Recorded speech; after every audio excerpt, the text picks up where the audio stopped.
Hey, what's going on, beer tubers? Fresh off the Ohio, aka California malts truck is a beer from a brewery that we have never featured on this channel. This is a beer that comes courtesy from Joe from Joe's Arcade. And if you have not watched his channel, this is my soapbox rant. Go watch the best, really close to the best, Bay, and Bay knows who he is. They're like neck and neck for the best beer tubers on the internet currently. I will leave links to Joe's channel below. If you haven't seen, he does amazing work. Typically is an IPA guy, but has recently been featured in some stout whales on Nathan Ryerson's channel. So big shout out to you, Joe. Happy birthday, man. It was your birthday yesterday, and somehow you managed to ship me beer, and I didn't ship you a beer. I'm a jackass. Anyways, this is a beer that comes from Fatheads Brewing Company. This is their hop JuJu. This is their Imperial India Pale Ale, which clocks in at 9% alcohol, 100 IBUs. I've never had anything from these guys. I've only seen great reviews. I hear that it's like a West Coast gone East Coast, so a little dry, and then gets into those juicy notes. I did have to look up what hops they use, and I think it says on the side of the bottle, but I honestly didn't care to read too much. So with that said, this beer is 100 IBUs. This beer is 20 degrees Plato, ends at 5 degrees Plato, uses an American ale yeast strain. They use some caramel malt, which I'm not a big fan of, but whatever. Chinook hop, Centennial, Simcoe, Cascade, and one of my personal favorites, the Citra hop. So thanks so much again, Joe. Let's get into this beer here. Right, so we've got a crystal clear, almost hype slam looking golden orange, coppery hued beer with those crystal malts and the 9%. You definitely expect that. Finger and a half, not even, pinky's worth of slightly off-white, tight white bubbles. I mean, it looks really nice in the glass. Crystal clear. Let's go ahead and dive into the nose. Holy fuck! Wow.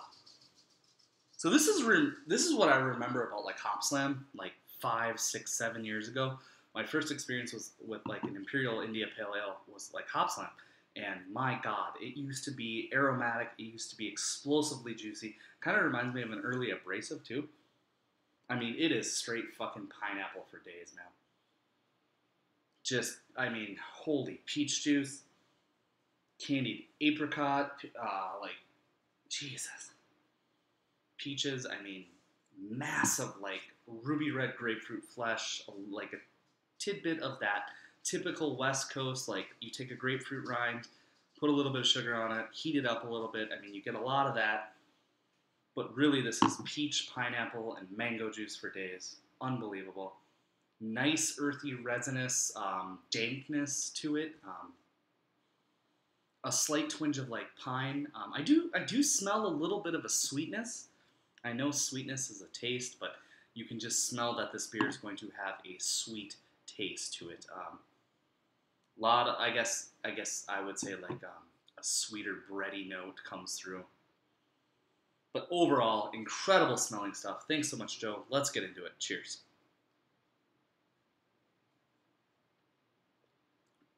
This literally hit my doorstep not even 10 minutes ago. So, wow. I do have a second bottle to share with the decent guy and John, who is not here. Schedules are a bitch right now, so more on that later. Wow, that's banging. That is something I see. You know, Joe's always been like the preacher of beer. He's all about sharing, and not that I'm not, but like he is the pinnacle of sharing beer. Like if something is worth being shared, he will send it out without a notice, without anything. It just shows up on your door, and it's like, hey man, I wanted you guys to try this. I stumbled into it, or I don't know how he gets these beers. This is an award-winning beer. I should say that. I see it on the side of the label. It's gold. And I believe GABF, both 2 years, 13 and 15. And I kind of see why.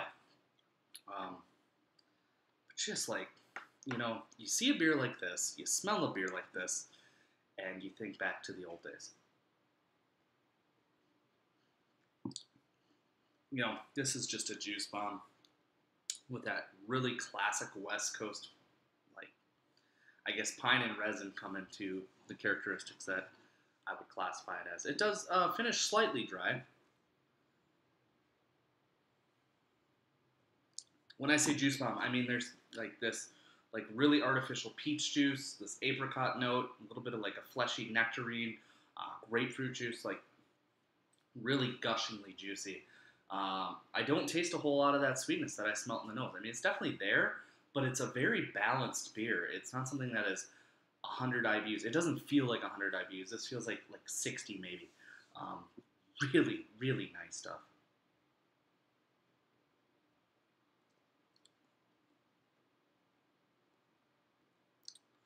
Pretty blown away.